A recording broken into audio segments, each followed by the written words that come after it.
London got a taste of Iraqi violence when exiled Prime Minister al-Naif was assassinated outside the Intercontinental Hotel.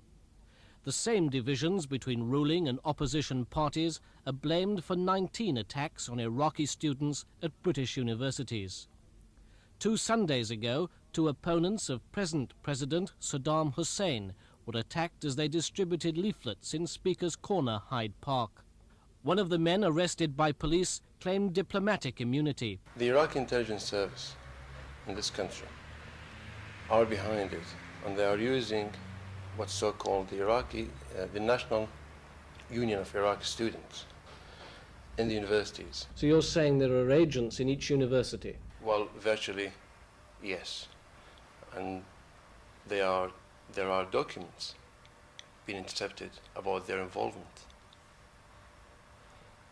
These attacks being directed against the opposition, the members of our society who are opposed to the present regime,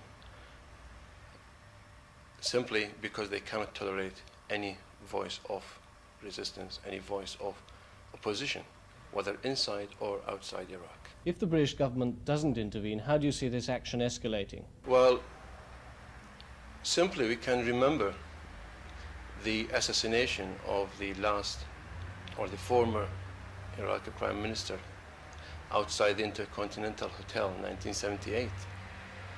So if you give the Iraqi intelligence service the free hand, it won't be long before you see similar incidents on the streets of London.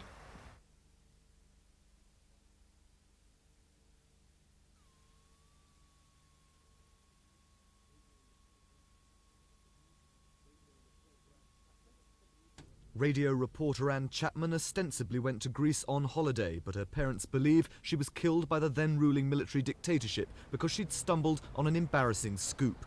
2 months ago, Euro MP Richard was appointed by the European Parliament to investigate.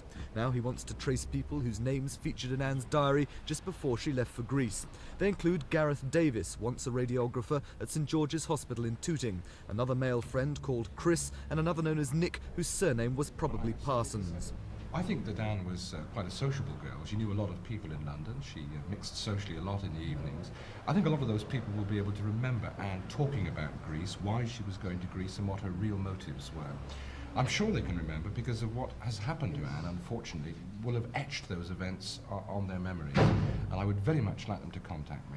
Nearly 12 years and 14 visits to Greece later, Anne's father thinks progress is finally being made. Yes, especially as this a new investigation by the European Parliament is going to be a cleaner setup.